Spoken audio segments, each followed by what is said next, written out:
Oke, ketemu lagi di kuliah Fisika 2 ya. Untuk hari ini kita akan mempelajari mengenai fase dan fasor. Oke.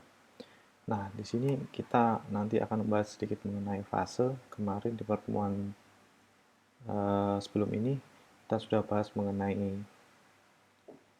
gelombang sinus, ada kita bahas sedikit mengenai fase. Untuk yang ini kita akan bahas mengenai fase dengan lebih lanjut dan fasor. Apa itu fasor dan fase? Kita langsung saja akan bahas di video kali ini ya. Dimana perkuliahan kali ini akan membahas mengenai pengenalan konsep fase pada gelombang listrik AC dan fasor. Oke, langsung saja. Oke, kemarin kita telah ya membahas mengenai gelombang sinus, dan dimana kemarin jika Anda masih ingat ya mengenai ekspresi gelombang sinus, di mana misalkan sebuah ekspresi sinus dinyatakan dengan Vt sama dengan A sin 2pi F T plus pi ya. Nah, pi di sini adalah fase. Oke. Nah, di sini A adalah amplitudo, F adalah frekuensi. Oke ya. Nah, kita akan bahas mengenai fase. Nah, apa itu fase ya? Nah, fase itu sebenarnya mengacu pada besaran sudut ya. Besar sudut di mana sebuah titik atau posisi dari sebuah gelombang berada dalam sebuah siklus. Oke, kita lihat gampangnya ini ya. Kita akan ambil cara mudahnya aja. Oke, kita lihat di sini ini tampak ini ada gelombang sinus ya. Oke, ini ada gelombang sinus. Oke, ini saya tarik garis seperti ini akan seperti gelombang sinus. Oke. Nah, di titik panah ini ya, ini kan 0 derajat. Oke, ini kita referensikan sebagai 0 derajat. Ini adalah 90, 180, 270, 360. Di mana di sini adalah kita sebut pi atau di sini adalah setengah lingkaran ya. Ya, ini kemudian ini juga pi adalah setengah lingkaran. Ingat bahwa satu gelombang penuh itu sebenarnya adalah satu buah lingkaran ya. Satu gelombang penuh sama dengan satu lingkaran. Oke. Satu lingkaran di mana dulu kita dapat referensikan sebagai 2pi. Setengah lingkaran itu kan pi, 180 derajat kan. Berarti kalau 2pi 360 derajat.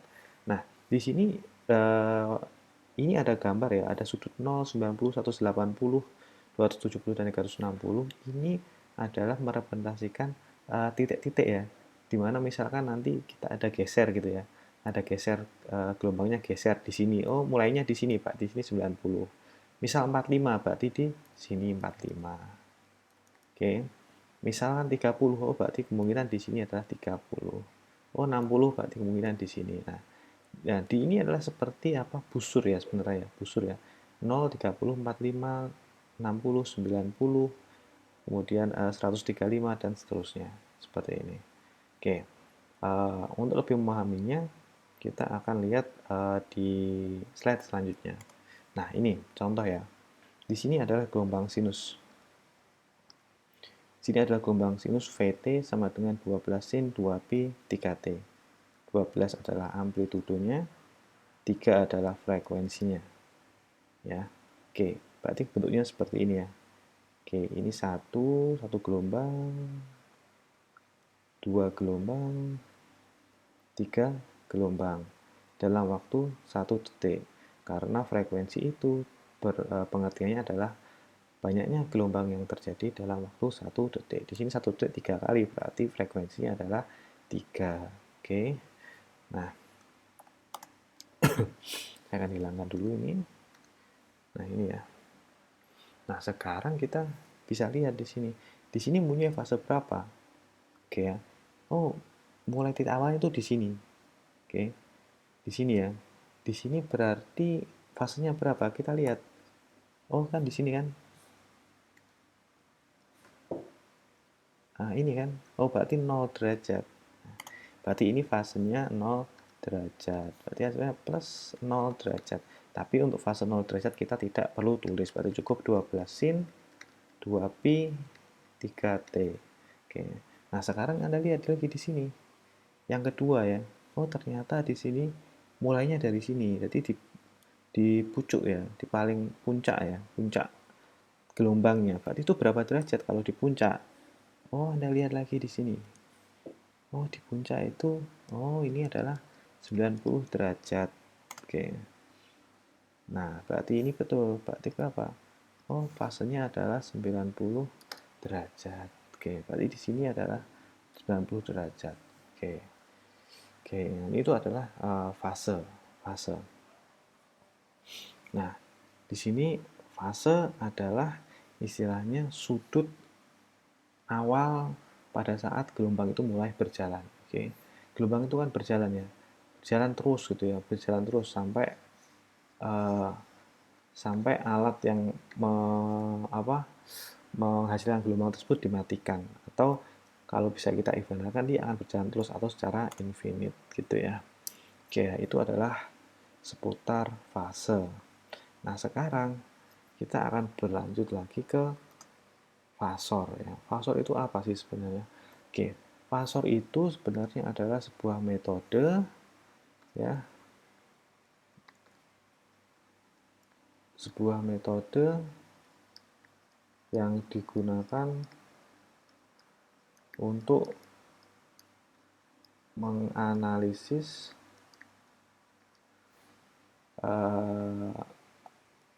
rangkaian AC berdasarkan amplitudo dan fasor. Fase, maaf, fase. Oke, sekarang kita akan masuk ke satu contoh soal ya. Katakanlah saya punya VT ya. VT sama dengan 12 sin 2pi 3t ya, contohnya ini plus 90 derajat. Maka kita dapat menulis ini fasornya menjadi 12 sudut 0 derajat. Oke. Nah, ini kenapa seperti ini gitu ya. Kita bisa ambil di sini 12 itu berasal dari amplitudonya. Kemudian maaf ini 90 ya. 90 derajat berasal dari fasenya. Oke. Maka fasor itu sebenarnya adalah amplitudo sudut fase. Berarti di sini kita lihat ini kan amplitudonya di sini. Oke. Fasenya di sini kan. Maka kita cukup masukkan saja 12 sudut 0. Maka fasor dari 12 sin 2pi 3t adalah 12 sudut 90 derajat. Oke. Nah, sekarang contoh lagi ya. Contoh lagi misalkan VT V2T ya. Di sini 12 sin 2pi maaf ini saya coret ya karena ini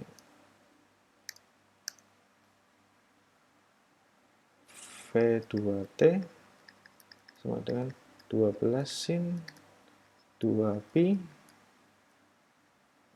3T saja, contoh ini saja ya. Berarti di sini punya fasor berapa? Fasornya adalah 12 sudut 0. Karena di sini tidak punya fase, berarti sebenarnya fasenya di sini 0 derajat. Ini adalah fasornya seperti ini ya. Berarti 12 sudut 0. Ini fasornya. Oke. Saya harap paham ya, karena sebenarnya di sini hanya untuk ini saja. Berarti fasor itu adalah amplitudo sudut fase gitu ya. Amplitudo dan fase. Oke.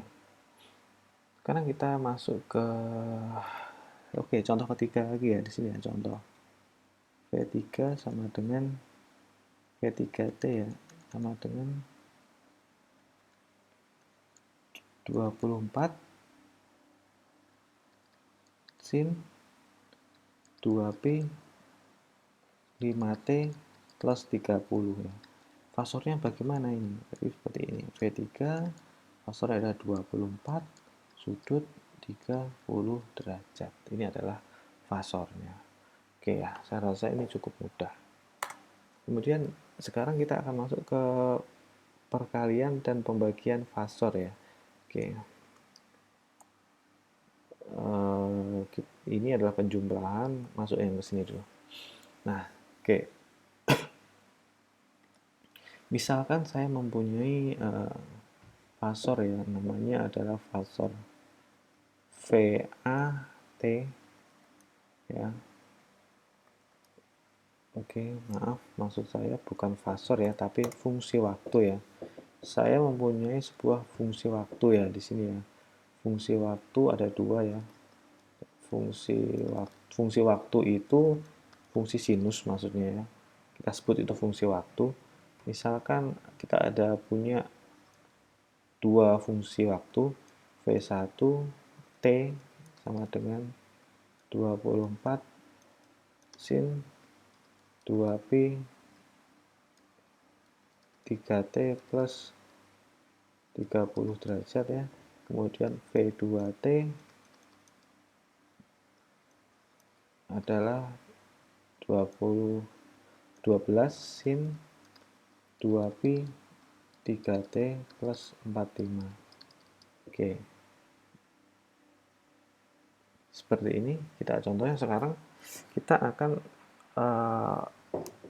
ada pertanyaan ya, ada contoh soal. Yang pertama adalah berapa perkalian antara fasor V1 dikalikan fasor V2, kemudian berapa hasil kali V1 dibagi V2. Maksudnya berapa hasil bagi V1 dibagi V2. Fasor V1 dibagi fasor V2. Oke ya, kita ada pertanyaan 2 ini. Oke, sekarang kita analisis ya. Yang pertama adalah kita untuk menjawab pertanyaan ini ya, karena yang pertama adalah fasor V1 kali fasor V2, maka Anda harus mengubah terlebih dahulu domain waktu fungsi V1T dan V2T menjadi dalam bentuk fasor. Ya, kita akan ubah terlebih dahulu V1 ya, fasornya apa? Berarti ini 24 sudutnya 30. 24 sudutnya 30 derajat. Kemudian yang V2 fasor sudutnya berapa? Sudutnya kan ini ya, 45 derajat fasenya, amplitudonya 12. Oke. Nah, seperti ini. Nah, sekarang kita sudah punya dua macam fasor ini ya. Nah, sekarang ada satu syarat. Yang pertama adalah fasor hanya bisa ya, ada syarat ya di sini. Fasor hanya bisa dikalikan, dibagikan atau dijumlahkan hanya jika frekuensinya sama. Berarti syaratnya adalah frekuensi V1T dan V2T harus sama. Apakah yang ini sudah sama? Ya, ini sudah sama karena frekuensinya adalah 3 Hz-nya 3. Kalau di sini misalnya yang B ini 4, maka tidak bisa kita lakukan operasi perkalian fasor. Oke, kita langsung masuk yang jawab nomor 1 ya. Berarti V1 kali V2. Oke. Jadi sama dengan berapa? Oke ya, untuk mengerjakan ini, oke, itu mudah caranya. Yang pertama ada, berarti di sini amplitudonya kita kalikan, sudutnya kita jumlahkan. Oke, berarti di sini rumusnya adalah V1, oke, V1, oke nggak usah gini ya, langsung saja menurut saya. Berarti 24 dikali 12 sudut 30 derajat plus 45 derajat. Oke. Tuh.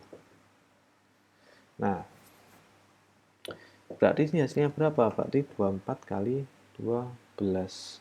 Oke. Kita hitung 24 kali 12 adalah 288. Oke, 288 sudut berapa? 30 tambah 45 berarti 75 derajat. Nah, ini adalah hasil faktor V1 kali faktor V2. Berarti yang di sini dikalikan sebenarnya adalah cuman amplitudonya. Kemudian yang dijumlahkan adalah fasenya. Nah, itu. Nah, sekarang langsung lanjut ke yang V1 dibagi V2. Kita kerjakan di sini. V1 bagi V2 ya. Sekarang V1-nya berapa? V1-nya amplitudonya berapa? 24 dibagi amplitudo V2 12. Oke. 24 dibagi 12. Sudutnya adalah 30 derajat dikurangi 45. Jadi kalau dibagi itu sudutnya dia sudut fasenya dikurangi ya. Berarti V1 dikurangi V2 akan tetapi untuk amplitudonya V1 dibagi V2, maka sudutnya di sini hasilnya berapa? Minus 15 derajat. Kemudian amplitudonya berapa? 24 dibagi 12 itu 2. Berarti hasilnya adalah seperti ini. Oke. Nah, ini adalah hasil dari perkalian dan pembagian fasor. Oke, selanjutnya, terkadang kita harus mengkonversi lagi ya, fasor menjadi domain waktu. Domain waktu itu maksudnya dalam bentuk bagaimana? Dalam bentuk yang seperti soalnya ini ya. Oke, soalnya ini. Oke. Nah, misal ini kita ada 288 sudut 75 derajat, maka untuk mengubah domain waktunya sangat mudah sekali. 288, lihat ini kan sin semua ya, sin 2p 3t, sin 2p 3t. Berarti 288 sin 2p 3t plus 75 derajat. Oke ya.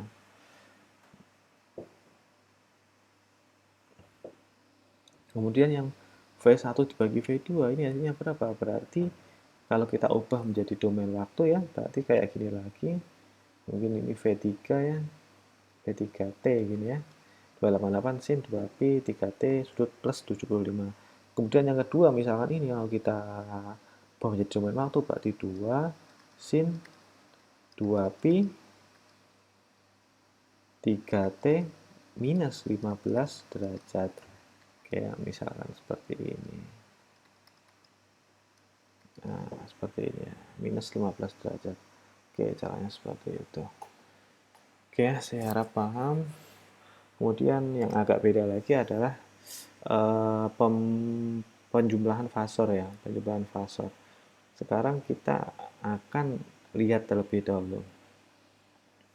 Langsung masuk ke contoh soalnya saja di sini. Misal ini saya mempunyai fasor ya. Yang pertama adalah I1 fungsi domain waktu. Yang pertama adalah I1T minus 4 cos 1000T. Oke. Di sini adalah omeganya, dia sudah sama 1000 ya. Ini juga 1000, maka ini bisa kita operasikan. Nah, kemudian I1T sama dengan minus 4 cos 1000T, I2T sama dengan 3 cos 1000T minus 90 derajat. Oke. Maka yang ditanyakan I3 sama dengan I1 plus I2. Yang ditanyakan adalah ini. Maka untuk menyelesaikan ini, untuk menyelesaikan ini yang harus Anda lakukan pertama kali adalah mengubah fasornya terlebih dahulu. Jadi ini kita akan ubah fasornya, ubah fungsi domain waktu menjadi fasor. Berarti sini adalah minus 4 sudut 0 derajat kan, ini fasornya. Kemudian di sini adalah 3 sudut minus 90 derajat kan. Nah, ini fasornya. Oke, ini fasornya. Oke. Nah, sekarang untuk penjumlahan agak khusus caranya ya. Yang pertama adalah Anda harus mengubah menjadi bentuk penjumlahan kosin seperti ini ya. Oke. Ya, Anda harus mengubah menjadi bentuk seperti ini, penjumlahan kosin. Nah, ini nggak usah dibikin susah ya. Oke, ini caranya gampang saja. Ini kan A sudut theta kan. Theta itu maksudnya fasenya. Ini fase. Ini amplitudo, ini kan fasornya tadi. Oke. A cos theta plus j sin theta. Oke, sekarang kita masuk ke sini. Oke. Biar lebih mudah, berarti I1 kan minus 4 sudut 0. Berarti yang ini kan. Oke, yang ini kan. Nah, minus 4 sudut 0. Maka di sini kita ubah dalam bentuk kosin terlebih dahulu ya. Jadi I1 sama dengan minus 4. A-nya berapa? Oke, minus 4 kan. Nah, minus 4. Oke. Cos theta 0 derajat. Nah, 0 derajat ini. Nah, ini 0 derajat kan masuk ke sini. Oke, ini 0 derajat masuk ke sini. Nah, minus 4. Ini kan. Nah, ini juga ada minus 4, tapi karena di sini sin man ada J-nya dalam bentuk bilangan kompleks. Masukin saja. Ini sama. Berarti kan minus 4 kan. Minus 4 kali J kan, nanti minus J 4 gitu aja. Tinggal dimasukin aja di sini. Kita hitung pakai kalkulator bisa, jadi cos 0 berapa, hasilnya adalah minus 4. Ini hasilnya adalah minus 4. Oke, kamu bisa pakai kalkulator hitung cos 0 kali minus 4 berapa, ya kan? Cos 0 itu kan 1. Minus 4 berapa? Minus 4 kan. Minus 4 berarti minus 4 kali 1 kan, berarti minus 4. Kemudian di sini minus J4, sin 0 berapa? Sin 0 itu kan 0, maka apapun yang dikalikan pasti 0, maka di sini kan minus 4 minus 0 kan, berarti hasilnya adalah minus 4. Oke, begitu pula dengan yang ini ya. Oke, maka jika kita hitung di sini akan menghasilkan nilai minus J3. Oke. Nah, sekarang di sini operasi penjumlahannya akan dilakukan di sini. Berarti I3 sama dengan I1 plus I2 sama dengan minus 4 minus J3. Minus 4 dari mana? Minus 4 dari sini. Oke. Minus 4 dari sini. Minus J3 dari mana? Di sini. Nah, ini masukin langsung. Jadi kan minus 4 plus I2. I2 kan minus J3. I1-nya minus 4. Oke, tinggal dimasukin. Nah, sekarang untuk mengubah dari dalam bentuk fasor lagi, maka harus dilakukan cara seperti ini ya, pakai Pitagoras ya. Yang pertama adalah I3, ini kan I3 minus 4 minus J3 kan. Berarti kita cukup menjumlahkan secara Pitagoras ya, berarti minus 4 kuadrat plus minus 3 kuadrat. Minus 4 kuadrat kan berapa? Minus 4 kuadrat itu kan 16 ya, plus minus 3 kuadrat kan 9, berarti akar 25, berarti 25. Akar 25 berarti 5. Kemudian tangan inverse minus 3 per minus 4. Hasilnya adalah 216,9 derajat. Maka di sini akan menghasilkan berapa? 5 sudut 216,9 derajat. Ini dalam bentuk fasor. Kalau ingin mengubah dalam bentuk fasor domain waktu, maka gampang saja ya. Kita langsung bisa itu berarti 5 cos 1000 T plus 216,9 derajat. Nah, ini adalah bentuk domain waktunya. Oke ya. Ini adalah penjumlahan fasor ya. Ini bukan perkalian. Ini saya agak salah nih melakukan, harusnya ini penjumlahan. Oke, ini penjumlahan fasor ya. Saya tulis di sini penjumlahan fasor. Oke, nah di sini ya. Saya harap Anda paham semua mengenai fasor.